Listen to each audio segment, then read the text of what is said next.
बिस्मिल्लाहिर्रहमानिर्रहीम। एक्सरसाइज 17.4 का question number 3 हम करेंगे आज, और इसके अंदर है verify the D Morgan's law.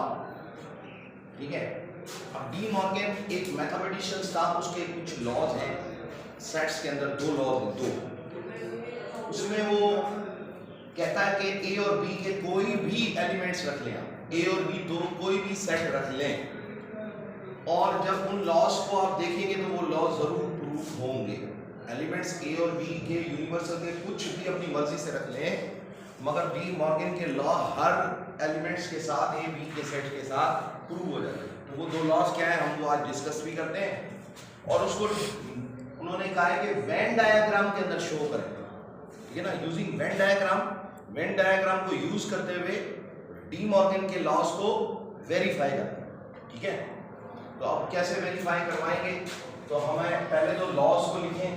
तो डी मॉर्गन्स लॉज क्या है, वो ये दो लॉ है। नंबर 1, अगर हम ए यूनियन बी करें और फिर उसे होल कॉम्प्लीमेंट करें, ए यूनियन बी माना पहले ए यूनियन बी करें, फिर होल माना ये सारा का सारा कॉम्प्लीमेंट, मतलब यूनिवर्सल में से माइनस, कॉम्प्लीमेंट मतलब यूनिवर्सल में से माइनस करवा दें सेट को, तो हमारे पास जो जवाब आएगा वो आएगा A complement intersection B complement. ठीक है, ये हो गया पहला लॉ डी मॉर्गन का। दूसरा लॉ है डी मॉर्गन का कि अगर आप ए यूनियन बी नहीं करते तो इंटरसेक्शन बी करें, तो कॉम्प्लीमेंट आएगा is equals to A complement union B complement. यानी ये डी मॉर्गन कहता है कि यूनियन और इंटरसेक्शन का कुछ इस तरह से ताल्लुक है कि अगर आप ए यूनियन बी कर रहे हो तो जवाब इंटरसेक्शन ए कॉम्प्लीमेंट इंटरसेक्शन, अगर ए इंटरसेक्शन बी कर रहे हो तो जवाब A complement union B complement आता है। ये डी मॉर्गन के दो इंपॉर्टेंट लॉज हैं, और जो अक्सर एग्जामिनेशंस में इनके क्वेश्चन जरूर आते भी हैं एनुअल एग्जाम में, तो इसलिए स्टूडेंट्स को ध्यान से समझें। तो सबसे पहले तो हम इसको एक लॉ को उठाते हैं और हम हल करेंगे, दूसरा लॉ आप लोग खुद हल कर लेंगे वैसे ही। ठीक है, तो पहले लॉ जो है ए यूनियन बी, इसको हम हल करने जा रहे हैं। तो सबसे पहले सॉल्यूशन हम लिखेंगे कि लेफ्ट हैंड साइड को हम पहले हल करेंगे। किसको? लेफ्ट हैंड साइड को पहले हल करेंगे। ठीक है, तो अब लेफ्ट हैंड साइड में हमारे पास जो सेट है वो क्या है कि ए यूनियन बी पहले करना है। तो ब्रैकेट का मतलब है इस ब्रैकेट को पहले हल करें। आप सुन रहे नहीं, उत्तर आप आ जाइएगा, शाबाश, दोबारा बोलना नहीं पड़ेगा। ए यूनियन बी आपको पहले ए यूनियन बी करना है। तो आप देखें ये ए है सेट और ये बी सेट है, इन दोनों को यूनियन करेंगे तो हमारे पास क्या एलिमेंट्स आएंगे, बताएं क्या एलिमेंट्स आएंगे? 1 3 5 6 7 8 9, ये आ गया ए यूनियन आ गया। अब इसको पूरे को कॉम्प्लीमेंट करना है, तो ये पूरा कॉम्प्लीमेंट कैसे होगा, हम कहेंगे A union B whole complement. मतलब ये ए यूनियन बी जो है ना, सारा का सारा यूनिवर्सल में से माइनस करा। मतलब कैसे, ये यूनिवर्सल सेट है ना, इसमें से ए यूनियन बी जो आपने निकाला है, ये सारा इसमें से माइनस करा, तो वो हो जाएगा A union B whole complement.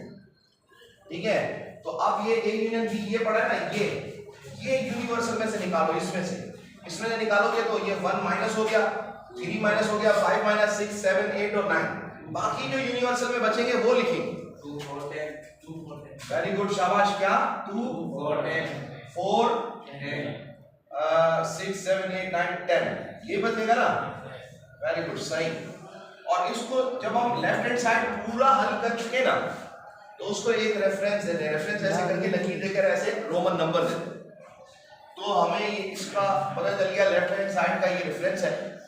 अब हम कहेंगे नाउ, अब हम करने जा रहे हैं राइट हैंड साइड, तो हम लिखेंगे राइट हैंड साइड, और राइट हैंड साइड में क्या है, A complement intersection B complement, लेकिन इंटरसेक्शन करने से पहले हमें ए कॉम्प्लीमेंट चाहिए।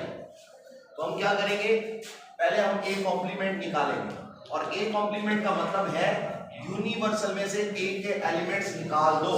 तो ये वाले एलिमेंट इसमें से निकाल दो, बाकी कौन से बच गए, कौन से बच गए, 2 बच गया, 3 निकल गया, 4 बच गया, 5 निकल गया, 6 बच गया, 7 भी निकल गया, 8 बच गया, 9 निकल गया, 10 बच गया। ये आ गया ए कॉम्प्लीमेंट। ये क्या आ गया? A complement. ठीक है, अब हमें बी कॉम्प्लीमेंट भी चाहिए ताकि हम इंटरसेक्शन कर सकें। तो अब हम लिखेंगे बी कॉम्प्लीमेंट। तो बी कॉम्प्लीमेंट में क्या आएगा? तो बी के एलिमेंट्स यूनिवर्सल में से निकाल दो, यानी 5 6 7 8। कौन कौन से बचे? 1 2 3 4 5 6 7 8 निकाल दिया, 9 और 10। सही है। अब हमें नाउ अब हम क्या करेंगे? हम करेंगे A complement intersection B complement. अब पूरा सवाल हल कर लेंगे राइट हैंड साइड, क्योंकि कॉम्प्लीमेंट दोनों आ गए। अब ये देखो, ये ए कॉम्प्लीमेंट, ये बी कॉम्प्लीमेंट, दोनों में इंटरसेक्शन बना, दोनों में कॉमन। क्या इंटरसेक्शन है ना ये, इसका मतलब है दोनों में कॉमन। क्या कॉमन है इन दोनों में बताएं? 2 4 और 10। और भी कुछ है? नहीं ना, इसको रेफरेंस दे देंगे सेकंड। अब आप फर्स्ट रेफरेंस ये रहा, इसमें और इसमें कोई फर्क नजर आ रहा है क्या? इसका मतलब है कि ये दोनों प्रूव हो गए, लेफ्ट और राइट बराबर है। तो अब हम लिखेंगे फ्रॉम, आखिर में एक लाइन जरूर लिखेंगे वाली, from 1 and 2 we know that. हमें पता चला कि, क्या पता चला भाई? कि लेफ्ट हैंड साइड बराबर है राइट हैंड साइड के।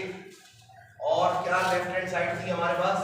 कि अगर ए यूनियन बी करें और उसे होल कॉम्प्लीमेंट करेंगे तो A complement intersection B complement बराबर हो जाएंगे।